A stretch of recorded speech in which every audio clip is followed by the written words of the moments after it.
What up, y'all? This is Bizarre here to give you his thoughts on ROH Live in Markham, Ontario, Canada, which is, for those of you who don't know, about half hour to an hour, varies on the traffic, how fast you drive, from Toronto. I'd say about half an hour altogether from downtown Toronto. All in all, ladies and gentlemen, I have to say this show was amazing, and of the 3 ROH shows that have been in Canada, this is probably the best one. Like, I don't know how it's going to come across on DVD, but for me, this was the best one. There were 7 matches on the card, and I must say I enjoyed every single one of them. I enjoyed every single second of this show. Even the intermission was fun.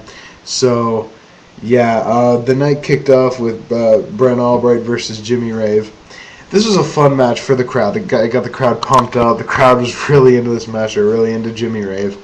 I thought this was a good match. It was a bit too short for my liking, but it was still a good match for what it was.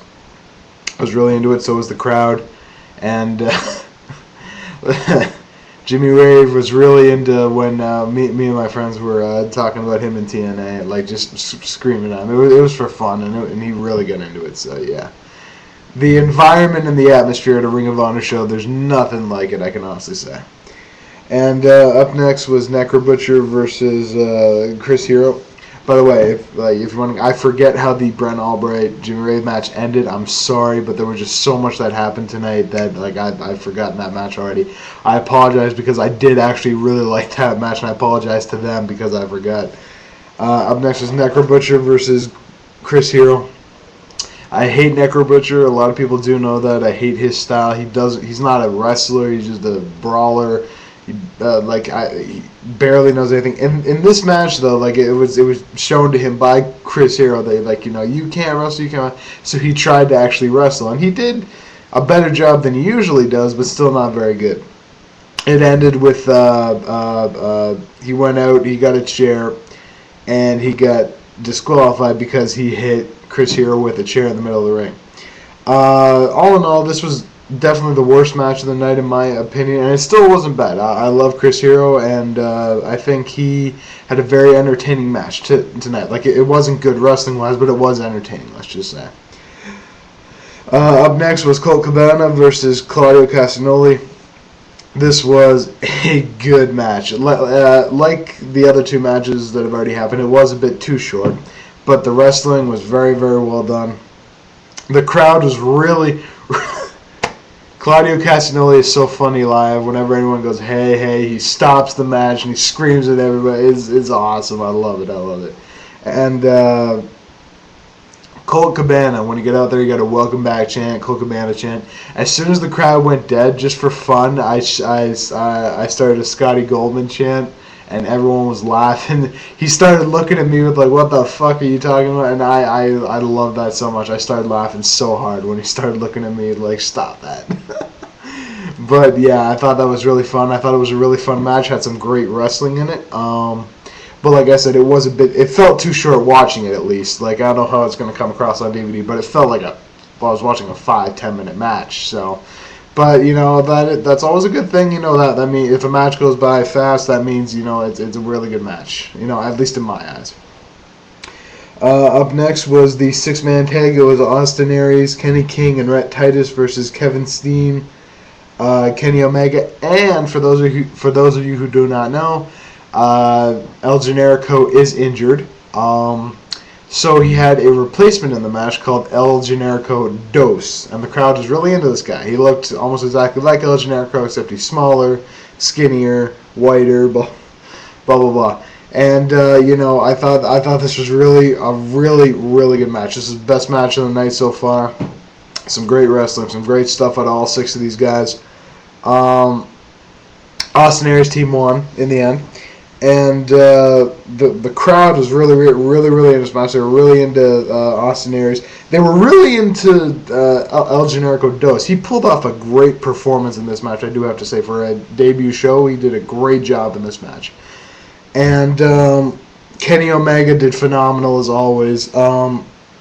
Kevin Steen, I'd say, was the lackluster guy in the group, but he still put off some great shit. Kevin Steen's a great wrestler, so... yeah. All in all, like I said, best match of the night so far. It still felt a little bit too short, but you know, just all in all, I love this match a lot. After this match, we got intermission.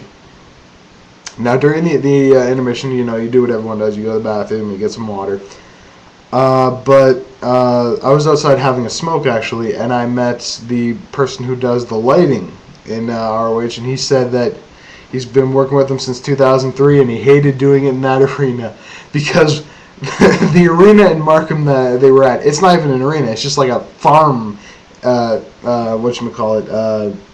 fall festival place. So it was really hard to do like all the lighting and effects in like that area. So anyway, so that was pretty cool. And then on our way back in, I actually met Adam Pearce, and he was really cool. He's a really down-to-earth guy, and he was saying about like how much he loves coming to Toronto area, how he loves us fans and everything like that. He's really, really cool. He's an awesome guy, and he actually said, because ROH is coming back to Toronto July 25th. I already got front row tickets again, by the way. But he's coming back to Toronto they are coming back to Toronto on the 25th, and he said there's actually talks now that they're going to do a back-to-back show in Toronto on the 24th and the 25th. So that would be awesome. And appearing at the 25th show, this is what got everyone excited. Ric Flair will be there. Woo! Cannot wait for that. Can definitely not wait for that. That was definitely a highlight of my night right there. Then we got back. We still got 3 more matches, and these 3 matches kicked out. But I'm going to tell you about that in a second.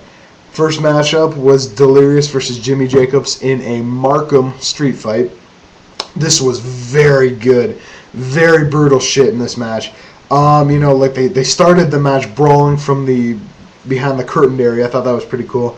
Then they brawled in the crowd for a bit, and then they went like ECW on our ass, and they threw like 50 chairs in the like Jimmy Jacobs. He like grabbed any chair he could find. He grabbed the chair people were sitting on. He threw them all in the ring. There were about 20 chairs in the ring, I would say, 10 to 20 chairs, and that was just awesome. Like they suplexed each other on the chairs. They body slammed each other on the chairs. There was one part where he set up a chair and suplexed Jimmy Jacobs onto it, and like that was just excellent. So. And Jimmy Jacobs did another crazy blade job in Markham, and the crowd was just really into it. And thus far, it was the best match of the night. There was a spear off of the apron through a table on Delirious, which was awesome. In the end, Delirious got the win after spraying that green mist in Jimmy Jacobs' face. All in all, great match to see live. I don't know how it's going to come across on DVD, but in my opinion, this is the best match of the night so far. So yeah, all in all, great match. Up next was Briscoe versus Roderick Strong. This was a great wrestling match. Throughout this whole match, there were chants of this is wrestling, this is awesome, ROH, and these two guys showed why ROH is a wrestling company. Like they pulled off some great shit in this match, and I believe this is a rematch of theirs. So I'd love to see the first match. I don't know when I'm going to, but I would love to see it. But yeah, seeing this match live was just awesome. If y'all didn't know, if y'all didn't see those pictures, I had a face-to-face with Jay at the last show, so I was wondering if he'd remember me. He did. He sort of pointed to me, but he's not heel this time, so we just walked by, slapped his hand. He's all cool about it. So yeah, I thought that was fun. But yeah, all in all, great match, and so far this was the best match of the night. So the matches keep topping themselves. Let's go. The main event. Bryan Danielson and Tyler Black versus the American Wolves. Holy fucking shit. This may be the greatest match I've ever seen live. 45 minutes, and it went to a 45-minute draw of non-stop wrestling action. After the match, chance of match of the year, 5 more minutes. Please don't end this. Like, we were going crazy. So many near falls, so many false finishes, so many amazing spots in this match I can't even begin to name. This is without a doubt going to be a match of the year candidate, and it is probably the best match I've ever seen live. But all in all, this was an excellent show, and I cannot wait for July 25th. That's all I gotta say. Isabel's out.